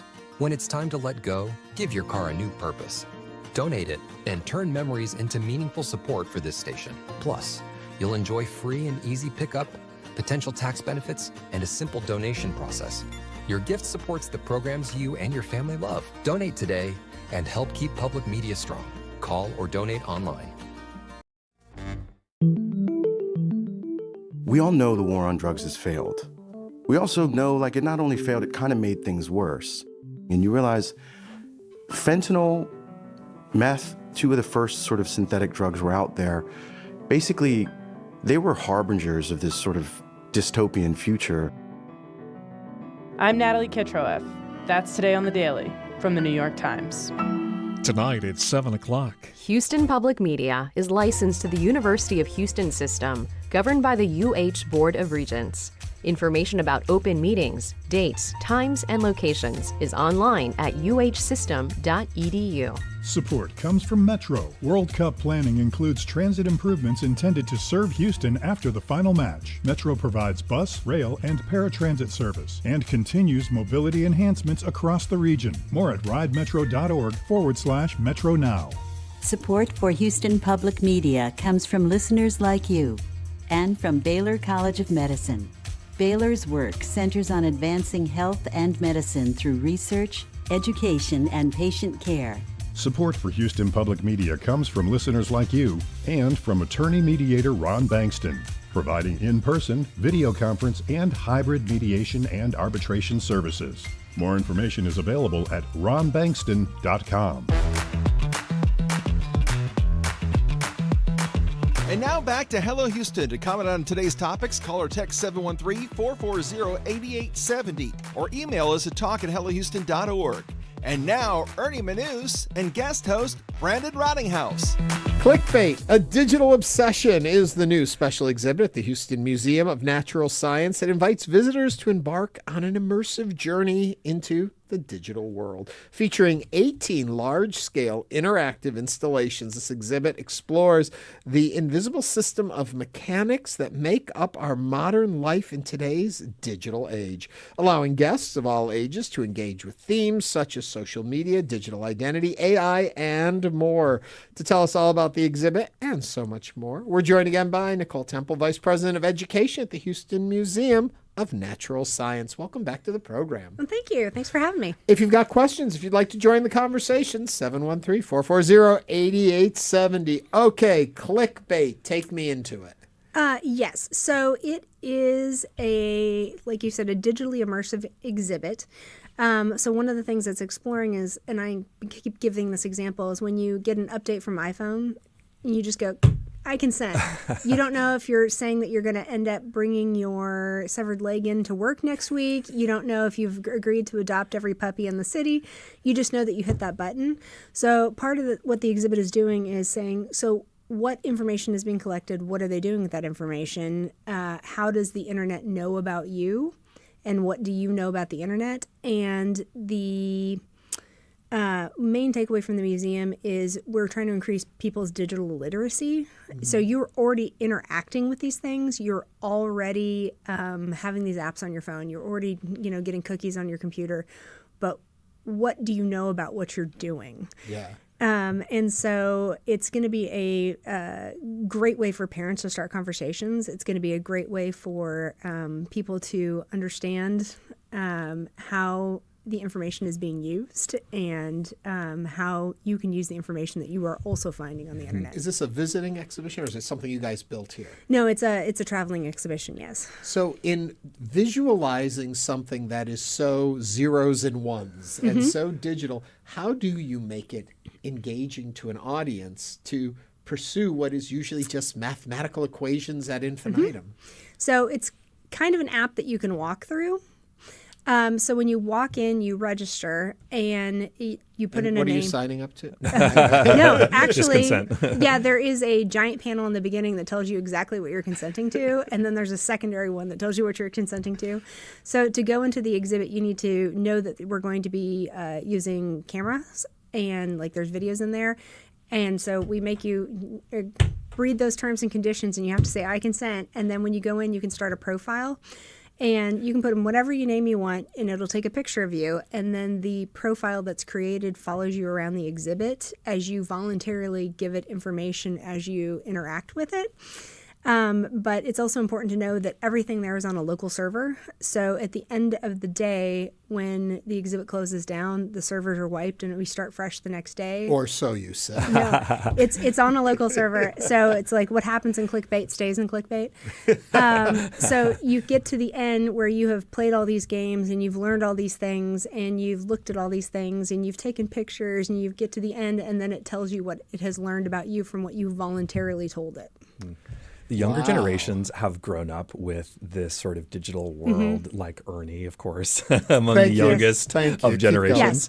Yes. I'm wondering what the strongest reactions you're getting from the younger people who come to visit and see kind of their whole digital world like inside, from the inside. So the kids that are growing up as digital natives, like we just had 2 that went through the exhibit like right before we came here. They came out of the exhibit and we were talking to them. They were like, that was so fascinating. We did not know, and then fill in the blank of many things. And so one of the things that we're hearing about now is like the rise of technology and AI and algorithms and all these things. And there are some things that we need to know because the internet and these apps and these algorithms and AI are all tools. And a tool is only as good as the skills you have and the person who's using it. But there's also a lot of positive things that are coming. So a really good example is, I gave the example of the viral thing from the Ice Bucket Challenge. Yes. Like they actually raised enough money crowdsourcing these things as these viral videos to actually implement treatments and find solutions to like problems. There's another one, and I think it's called the Light Collective, where it's a group of patients that are using AI to crowdsource treatments, which sounds a little bit crazy, but these people have rare conditions, and in their area, they may be the only person who has it. So they are basically getting together, compiling their information, and using AI to like search medical journals to figure out how to present information to their doctors for like kind of taking it off the doctor because they may not have the time to go do the deep dive, and they're also finding solutions. So like it is a tool, and it is as powerful as the energy you're putting into it. I want to go back to the consents that we talked about. The alternative is not to give consent and not to have access to the world around you. Yes. And So in our case, if you don't give consent and you don't agree that you know what you're doing, we'll find you another place for you to be in the museum. There's all sorts of things you can do. Right. But so I guess as a consumer of these things, if I opt out of giving, I go through your exhibit and I learn, oh my God, they learned all of this about me. But what's the alternative? I can't function in today's society if I'm not on Instagram and Facebook, if I don't have this app and that app, if my alarms aren't going off here and there. I'm left out. Yeah, and for some people, that's okay. For those that it isn't, do you have to step out of life? I mean, that's the moral dilemma I think we all face. Yeah, and so on particular apps, so like I'll just pick on Instagram, there are things that you can turn on and off to limit what your information you're giving to them, to not participate fully, but to still have the experience. And it's just a matter of personal choice. So like if you have a young person, let's say a 12-year-old who's been begging mom for that smartphone, they want it because everybody else has got one. Part of the reason why we have the exhibit is for you to have the opportunity to bring up these conversations to say, okay, this is what this exhibit learned about you in just these 5 minutes. This is what information is happening when you are consenting to all these things. So don't just blindly download those games. Don't just... Right. Yeah. The other day, I was talking before the show. My phone bricked up over the weekend. I had to get a new phone. Yep. But with that comes the joy of registering everything again and answering. And I was looking at these things, knowing this exhibit, too, was coming up on our show and thinking, what am I agreeing to? But it's like, it's already 10 o'clock on Monday night, and I got to be to work tomorrow morning, and I got to have this working. So agree. And I'm like, what am I doing here? So there's more than one company that has like hidden things in their terms and conditions. And it's like, if you read all the way to the bottom of the terms and conditions and you send us an email with this subject line, we'll send you $1,000. Yeah. be just because they were waiting for somebody to actually read it. Mhm. Which apps are those? Yeah. I would like There's more than one. If you look it up, you'll find them. After people go through this, what do you think is the one app that they would delete, like knowing about what the practices are in terms of what they're getting you to agree to? Like, I don't know all the terms and conditions of all the apps, but I think that the ones that they would want to keep are going to be the social ones, the ones where you're sharing a piece of yourself and you're getting something where people are sharing something in return. Yeah. Like, those are going to be the ones that are hardest for people to break away from because we're looking for that connection. Yeah. But like the apps that you downloaded because you went to do something and you just needed it Yeah. to buy a ticket for something, Yeah. you can get rid of that. Yeah, totally. Well, I got an email for one of those invitations emails, like an Evite, but it was a different company. And I didn't recognize the email, but I looked it up. It was somebody I knew. So I hit accept to open and look at the invite. And I got a warning on my computer that said, this is an illegal site. And I was like, but it came from a friend, but it wasn't, And so, and then it told me even by just putting in the information before I hit submit, it had already gathered the information to alert your. It's fascinating. But thank you for having an exhibit that helps people start to have these conversations and maybe to recognize and realize, I do this all the time and I don't think about the impact of it. It's a great way. Everything you guys do at the museum is fabulous. Thank you. Thank you so much, Nicole, for coming in. All right. Thank you. Nicole Temple is the Vice President of Education at the Houston Museum of Natural Science, and their current exhibit, Clickbait, A Digital Obsession, is open now to the public, but only for a limited time. If you sign a release, I'll tell you how long. No, that's not it. And that brings us to the end of the show. Thank you for watching and listening. Brandon Rottinghaus, thank you for sitting in with me Ernie, today. thank you for having me. I know you have a busy night ahead of you because if you haven't voted, get out and vote. I'll be back later tonight beginning at 8 p.m. with Andrew Schneider and the whole News 88.7 News team as we spread across the region to cover election night as only Houston Public Media can. So remember, get out there and vote. Today's your day to vote, and then join us back here at 8 p.m. tonight. This is Hello Houston on News 88.7. Thanks for listening to Hello Houston. Join us every Monday through Friday from 11 a.m. to 1 p.m. to talk all things Houston. The Hello Houston production team includes Garrett Bowman, William Menjivar, Jen Altai, Todd Holslander, and Jim Kovacic. For the latest in local news, subscribe to the Hello Houston daily newsletter at houstonpublicmedia.org. Hello Houston is a production of Houston Public Media. The opinions expressed by the guests of this program are solely their own and do not represent the views of management, staff, or underwriters of Houston Public Media. This is News 88.7. This is your NPR station, KUHF, Houston. News 88.7, a service of the University of Houston. Funding for Here and Now comes from MathWorks, maker of MATLAB